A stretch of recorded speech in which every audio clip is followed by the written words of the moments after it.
Hello, and welcome to today's episode of the Created to Write show. I am your host, Michelle Dennis Evans, and this started because years ago I believed a lie that I couldn't write. And I loved story, and all I wanted to do was be a writer. Yet my teachers in high school told me my writing was immature, that I didn't understand the concepts, and that I would never make it as a writer. And it was silly for me to even think it could be a career.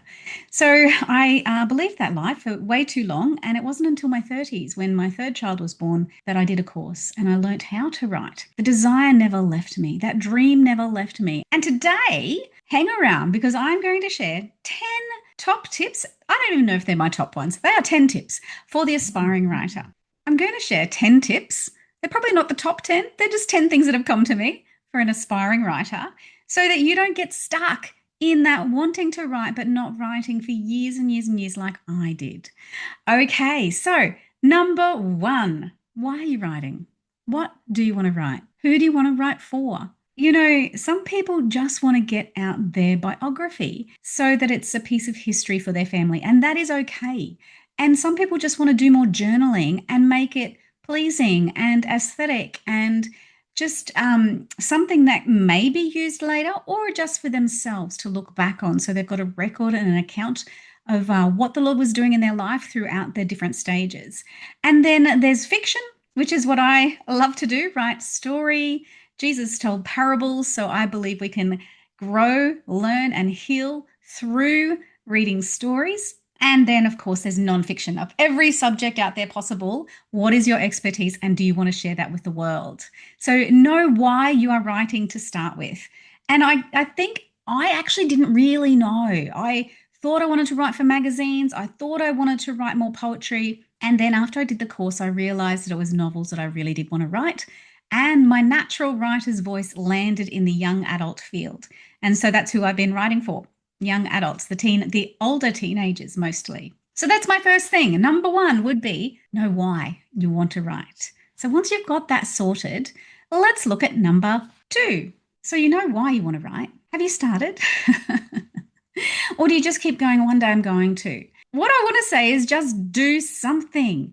Start with mind dumps. Now, there's a few really good books on this. I think one's called The Artist's Way. But a lot of people train on this to do mind dumps. So either get a pen and a paper and just write. Don't even think about what you're writing. Just dump every thought that comes to your mind in. Don't let the pen leave the page or your fingers leave the keyboard. So you can do it typing or writing.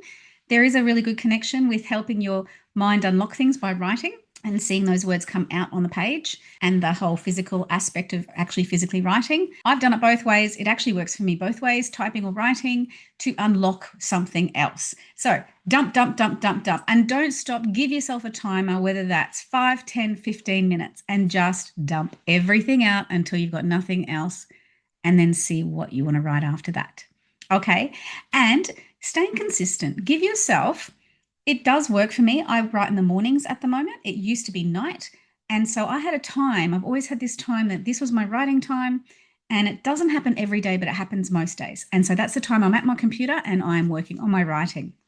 So set yourself a time, whether it's 15 minutes a day, whether it's time in your lunch break, or whether it's at night after kids have gone to bed, or when the house is quiet. Just find that time that you're going to say, I'm going to give myself an hour, or I'm going to give myself 15 minutes. It could be a long session. It could be a short session.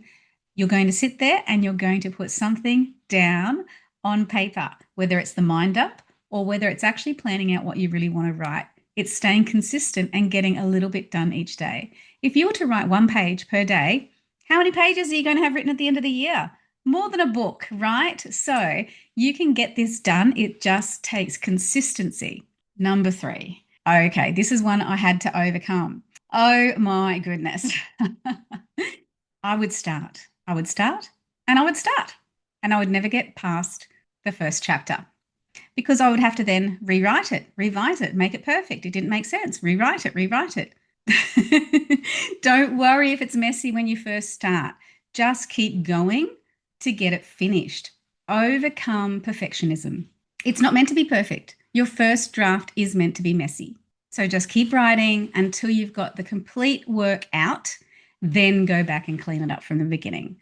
That was the best thing I did. I know some people can edit as they go, and I do slightly edit now as I go. I'm still way better off just to get the full story out, then go back and clean it up. Otherwise, I just never get to the end. So I want you to start and finish. So start, keep going till you get to the end.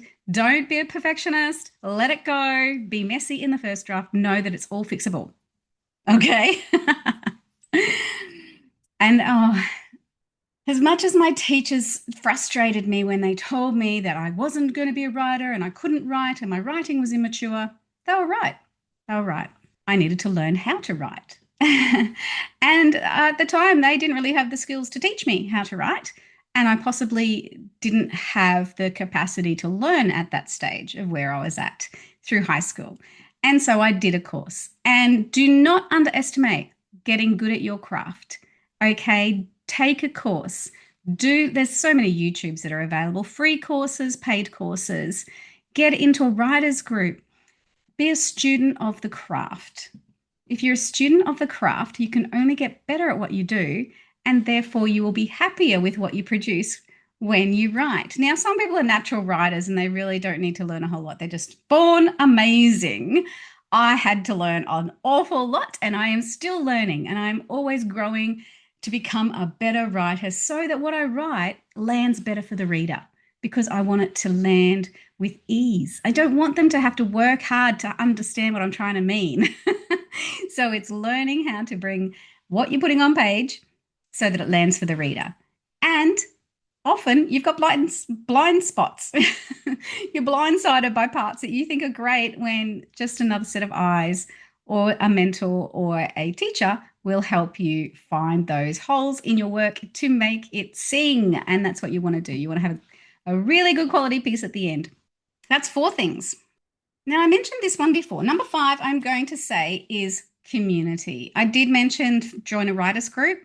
I did try and do it alone. In fact, I tried to be silent and not let anyone know that I was writing because I was trying to keep it secret because I'd already been told I wasn't good at it. So I didn't want anyone else to tell me I wasn't good at it. I wanted to get good at it before I told anyone. And finally, I found a conference coming up in Brisbane, which is only an hour away from me, and I went to it. And through that, I joined a Christian writers group. And I have made so many friends in this journey that it is so beneficial. Doesn't matter what genre they all write in a writers group. Sometimes it's just the best thing for you to hang out with other writers.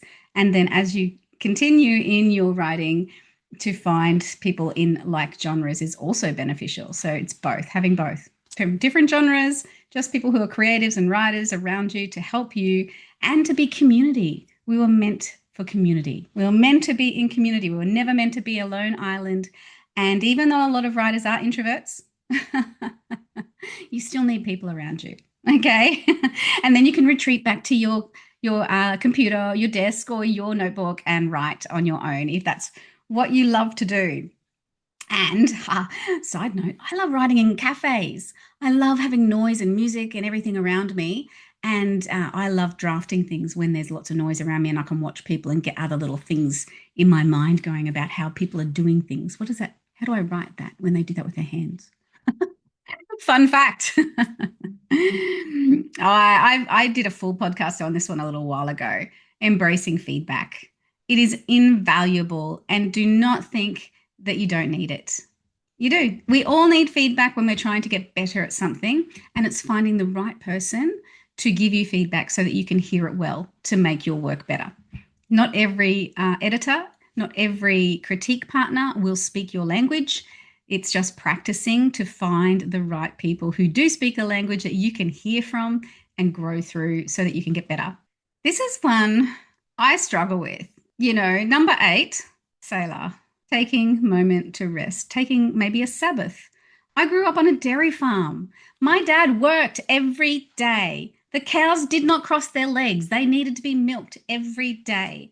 Although he did on a Sunday, generally, he took it easier. He didn't do as many things out on the farm unless they had to be done. He did take that day easier. So I know I've learned from him that I don't know how to stop very much. And I am doing my best now to make sure I take a day off a week where I just relax everything and just sit and be with our creator and just um, allow the creative to just brew and grow without doing constantly. I'm just quite bad. Should I say that? It's like an addiction. Work becomes an addiction, and I consider my writing as one of my jobs, one of the things I do. So, growing up on a dairy farm, I did not learn how to take a day off or rest really well, but embrace family life, embrace the timing, give yourself time to write and time to rest. It's not something that you do every day, all day, and get out into life because that's where you get extra ideas. And if you're always on your own, you're not getting all those extra little nuggets of gold, hearing, seeing, smelling, touching all your senses around people and things and doing life. So remember to embrace the time that you write and embrace rest times as well. Okay, that is something that I have learned that it helps to write better if I do take regular little breaks and not expect myself to be writing all the time and every day. This one's hard because, as I said, I kept it secret for a long time. I was only my lecturer and tutor that I showed my writing to. I showed snippets to my husband. It took me a long time to show my writing to anybody. And then I finally found some critique partners who I worked and really enjoyed working to. So at some stage, you will have to be bold. You will have to grab your work and let someone else read it. And you will know when that time is right, when you're feeling like it's ready to publish or you're getting closer to seeing it published. Show somebody, let somebody read it, and let them give you feedback. And then you can improve from it and get closer to getting it out so that it actually does get published, because that's the whole aim. If you're wanting to publish something, if you're just writing it for yourself, you don't need to show anybody. It can always just be for your eyes, of course. So this is number 10, and this is a really big one because I got hung up on it for quite a while, and the roller coaster of my initial success and then quite depressing afterwards. So, number 10 is not getting hung up on the numbers. My first book hit bestseller. My second book hit bestseller. And then my poetry book also hit bestseller in that category. And I just expected that they would stay at the top, that people would keep buying my books, that everything would just keep going wonderfully. And it hasn't been my journey. And I had to learn in through much prayer that I'm really writing for one.